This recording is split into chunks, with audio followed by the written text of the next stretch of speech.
In this video, I'm going to show you how to create a download page. I'm using NView for this demonstration. NView is a free HTML editor which you can download from this website here. And the first thing I'm going to do on this download page is create a table to keep all the contents of the download page in. And the reason I'm going to do that is because if I set it at a fixed width, it means that this web page will look exactly the same on every browser and every screen resolution. So it just keeps it looking a bit neater. So come here to Table and click on the icon. And I only need one cell in this, so I'm just going to click here. And there we go, it's set up. Now I need to change the attributes, so click once inside the table, come up here to Table and then Table Properties, and you can see here it's got one row and one column, and I don't really want it that wide, so I'm going to make this, let's make it 600 pixels, and I want the table alignment to be center, and I'm going to let the background color show through from the main page. I'm not going to have a different color for that, and I'll have a slight border just to keep it looking neat, so I'll have a border of 1 pixel, and click on Apply and then click OK, and you can see here we now have our table inside the website. Okay, the next thing I'm going to do is save it, and the reason I'm going to save it at such an early stage is because when I put in the images and the links, I want them to be relative to the web page. So by saving it, I can make sure that everything is in the same directory on my hard drive, and it makes it easier to upload it all to the same directory on my web server. So click on the icon here to save, and it's prompting me for a title, so let's give it a title. Let's say thank you for your order, and then click on OK. You get this pop-up window, and I'm going to save it in this folder here, website. It'll automatically call it the same file name as the title. I don't want that. I'm going to rename it. Now you need to make sure that it's difficult for anybody who might be going to hack into your website to find your download page. I'll talk a bit more about this a bit later on, but be imaginative in what you name this page. Don't just simply call it download.html or thankyou.html, because that's just asking for trouble. It'll make it very easy for hackers to find your website, find your download page, and then steal your product. So what I usually do is just give it a random name, a random collection of letters and numbers. So just do that.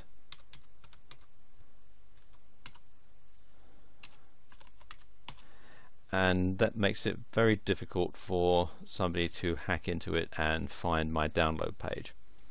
Okay, and click on Save. Right, now we need to start filling in the content for our download page.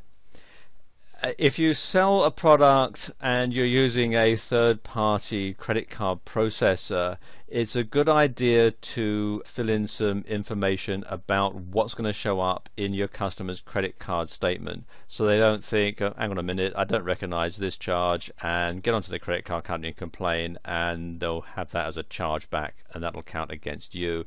If you're selling a ClickBank product, they absolutely require you to have this. So let's just enter some information in about that. And there we go, that's put in now. Next thing obviously is you want people to know what it is that they've bought. So I find the best way of doing that is to have a picture of what it is that they've just bought. So let's enter a graphic in here now. So click here where it says image, and then we want to choose the file that we're going to import. And you can see it's an ebook that I'm going to sell here, and I've got the cover graphic here which says fantasticcover.jpg or fantasticcover.jpg. So click on that and then click on open. And you can see this little box here is automatically checked that says that the URL is relative to the page location. That way you don't have to put in a great big long URL. We want some alternate text just in case it doesn't load up into the customer's web browser properly. So let's say this is an ebook cover. You can also do an advanced edit by clicking on here. You can show we want the height and width and so on, and the HTML attributes. If you're going to have a link to it, you can put it in here as well. I don't want that in this particular case, so just going to click on OK and then click on OK again. You can see here it's now showing the ebook. I actually want it in the middle, so I'm going to click on it there and then have it align center. You can also go into the source code and put in a center tag above and below if you want. Okay, now let's just put some spaces in. Now you need to have the link so that the person can download your product. So we're going to put that in here, and I'm going to put in the instructions. So right click here, and I'm going to make that quite large so people don't ignore it. So I'm now going to increase the font size, so I'm going to click a couple of times there, and then I'm going to link to the product, which is a zip file. So click here on link, and again choose file, and we want to have all files, and this is the one that I'm going to download, fantasticebook.zip, or what I want the customer to download. So click on that and click on open, and none of this applies, so we'll just ignore all this and click on OK, and there you go, there is the download link.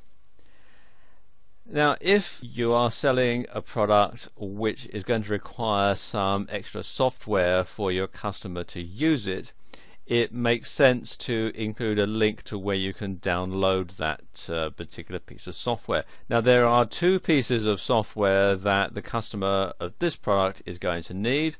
One is Zip to unzip the file, and the other is Adobe Acrobat Reader to access the PDF file that's inside. So I'll put in a couple of links to those.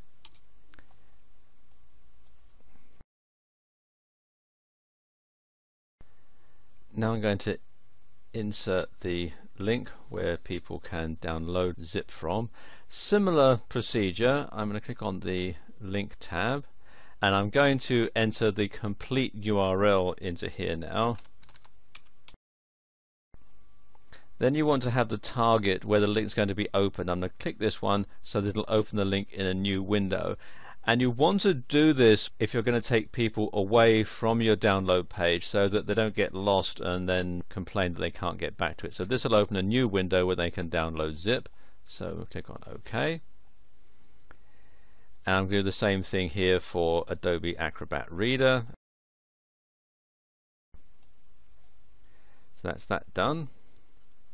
Final thing you need to do is to have a link to your help desk, just in case your customers have problems downloading the file, or it doesn't unzip properly, or it gets corrupted or something like that, so they can get in touch with you easily.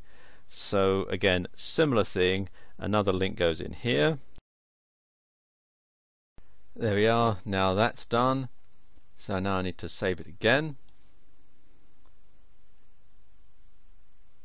And now I can just go ahead and make a few changes to the text to make it look a bit neater. First thing I'm going to do is change the typeface, because I don't really like this one. So I'm going to highlight all of that, and then I go to Format, Font, and then I want this one here, Helvetica Arial, and there we go. You can see it's changed the spacing a little bit, so I don't want an orphan on there, so I'm just going to delete where it says from. The link will still work, as you can see, and then I'm going to put a heading here. I'm going to change this and make it the heading, so come here to where it says body text, click on the little arrow, select heading 1, there we go, and it says thank you for your order,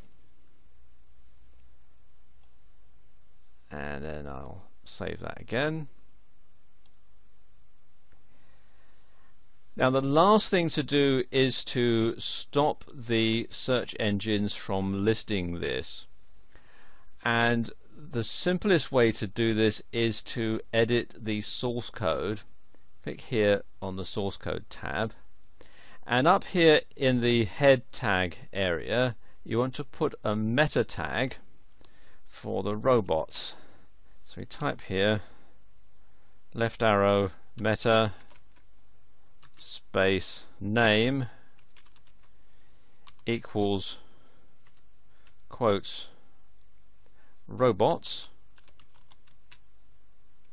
close quote space content equals quotes no follow, no archive, no index, close quotes, right arrow, and then another meta tag which is revisit, so meta name equals revisit, content equals never, and then close the tag. And what this is doing is it's telling Google and the other search engine spiders that you don't want this particular page indexed in the Google index, you don't want it archived in the Google archive, you don't want any links that are on it followed, and basically after you've been to this page, robot, don't come back. So there you go, and save that as well. There are other precautions that you can take to stop your download from being stolen or to stop your download page from being found and hacked into. You can upload it into a password protected directory on your website, or you could use a third-party program like DLGuard to safeguard your download. So there we go, that's how you create a download page in EnView.